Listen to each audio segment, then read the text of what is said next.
I started studying A Course in Miracles around the time it initially came out to the world. And I found A Course in Miracles to be more than just another book, more than just more material that one could study. I found that A Course in Miracles was actually an expression of Christ consciousness. And Christ consciousness is a topic and a theme that had been dear to me all my life. So it came to pass that eventually I wrote a book now related to A Course in Miracles. It's called The Heart of A Course in Miracles. And the reason I called it that is because I realized that for so long, book after book that came out related to the Course was very heady. It was very much related to interpreting the Course or even arguing interpretations of A Course in Miracles. And none of that really appealed to me.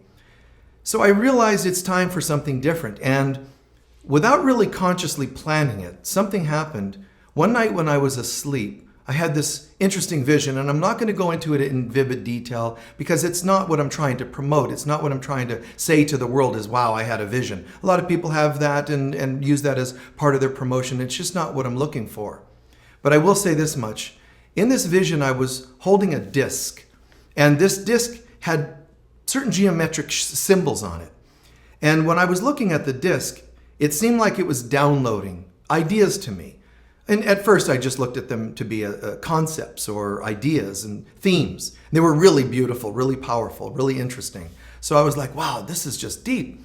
So I thought I should probably write some of these down or I'll forget them. But they were just a few themes, a few paragraphs. So I thought, okay, I'll go write them down. And next thing I knew, I went to write them down. I thought I'd better just type them into a Word document.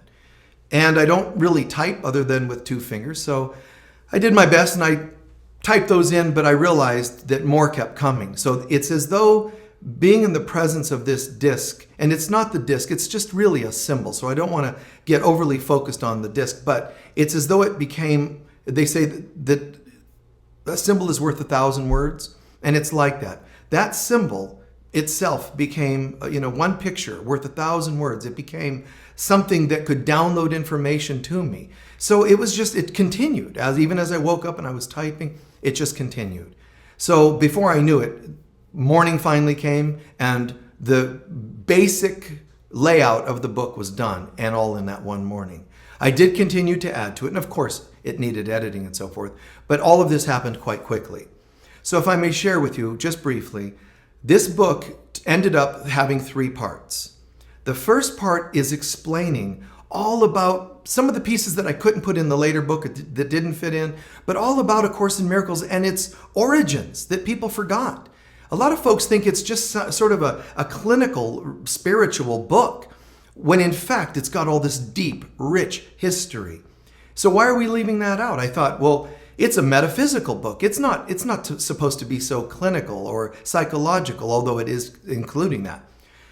People forgot that in that material, there's an origin deeper, and that's that of Christ consciousness. So I decided to share that the woman who received A Course in Miracles also was someone who was receiving channeling, essentially, that woman also had past lives with Jesus himself. He tells her that. And it was thought for some reason to be better to edit such things out. It's not unlike the editing of the Bible. Sadly and strangely enough, the editing of the Bible very much recurs again with the editing of A Course in Miracles. Mind you, the material that comes out is fantastic. It's beautiful. One of the best books ever written, most important books ever written. However, there's more that was there and cut out. So I decided to share some of that, some of the ideas, some of the themes that were removed. And so that includes some of the metaphysical history, some of the past life connections between Helen, who wrote the Course, scribed the Course, and Jesus, and so on. Things, though, that we can all relate to and should all be able to relate to.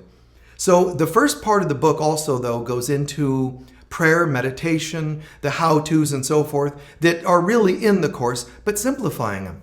Another simple theme in the Course that's easily forgotten is this. If you read A Course in Miracles, a lot of Course in Miracles students say to me in lectures that I've done for over 30 years, they say, but the Course talks about the Holy Spirit, God, the Father, Jesus, and so on. So who are you supposed to be praying to, after all? And what are you supposed to be praying for? A miracle, a holy instant, the atonement, and so on and so on. And I just tend to say this. It doesn't matter. The bottom line is, anytime you're praying to heal something inside, something that is not the presence of God, the word for it doesn't matter. Atonement, miracle, holy instant, and so on.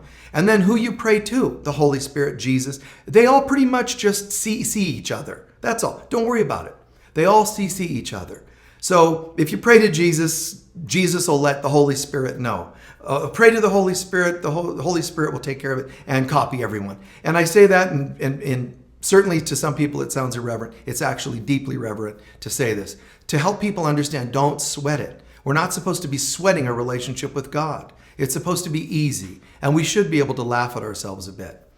Now, on another note, that first part really captures a lot of pieces, but the second part of the book is really where we go into, the subtitle of the book is related to the 12 concepts of A Course in Miracles.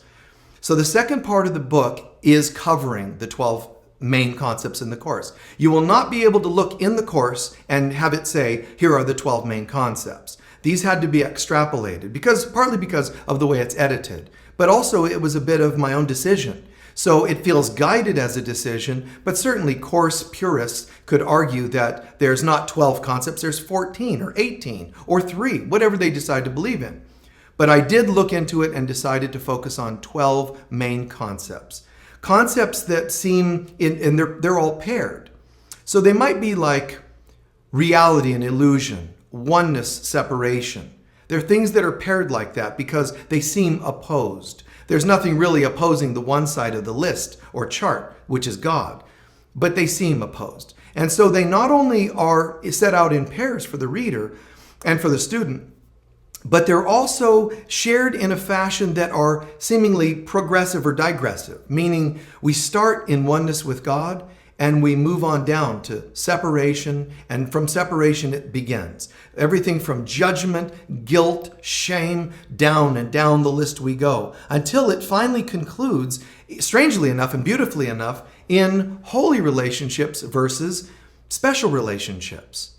So it all starts in the highest of heavens, oneness with God, and it digresses or descends all the way down to us believing that we're mere mortal human beings having relationships.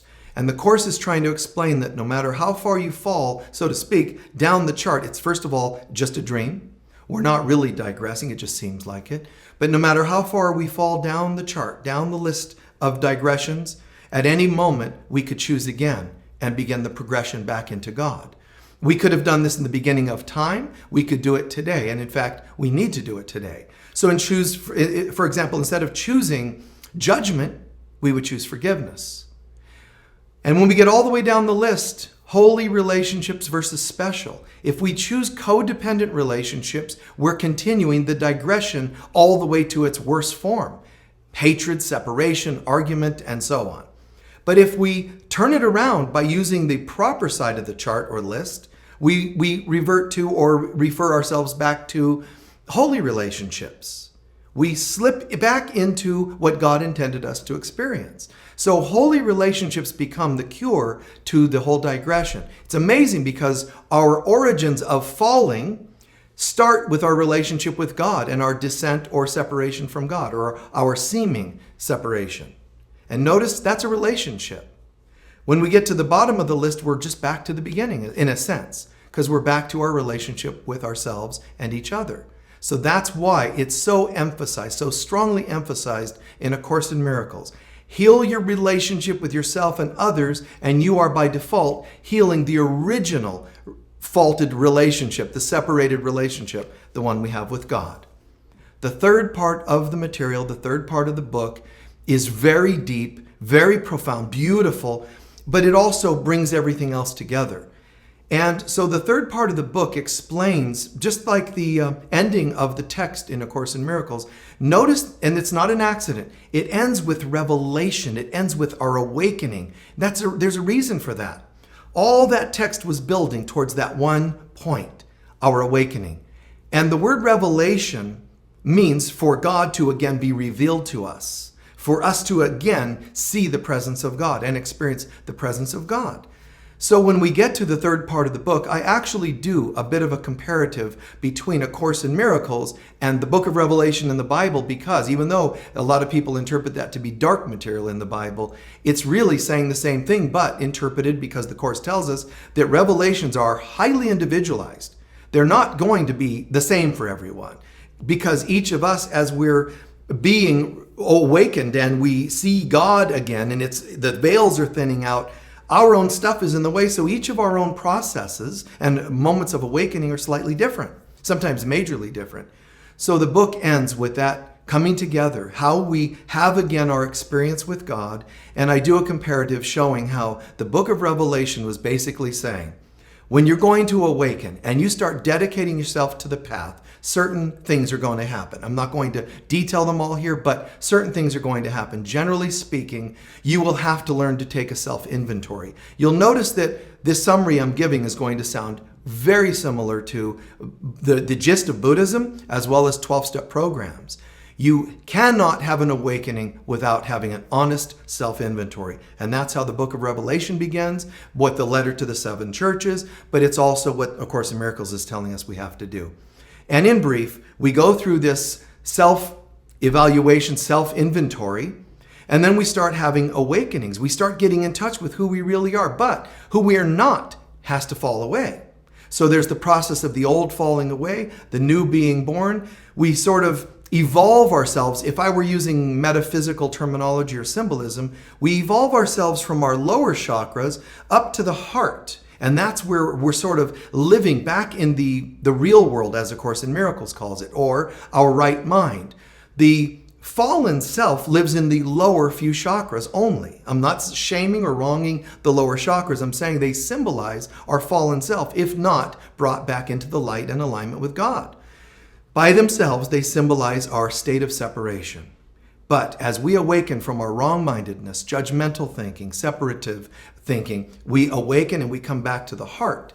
In the heart, we awaken, in a sense, the Christ self. And we're here and we're there, awakened, and we're starting to experience miracles, and we're starting to see revelations and oneness with God, connections, moments of channeling. All these great things start to happen, but we're not home yet. We're only shifting from the illusionary world of the lower chakras to the real world, which is Eden. It's also known as Eden in the heart chakra. And then it says in the Course and in the Bible, God takes the last step. At this point, we can only evolve ourselves so far, so high, and that's the heart center. The rest has to be the ultimate humility. Here I am. And that's the statement of the divine feminine.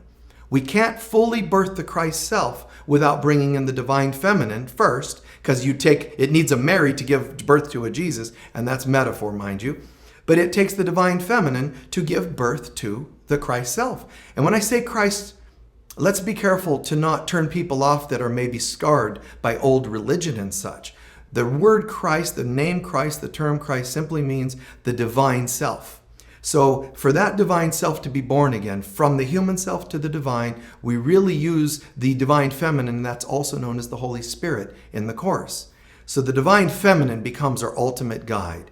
We open ourselves up to the Holy Spirit, we let our old self go, and at some point it says it's God that reaches down and takes the last step. God reaches down into Eden and lifts us back into heaven itself, where we shift from the real world, lowercase r, of Eden into heaven itself.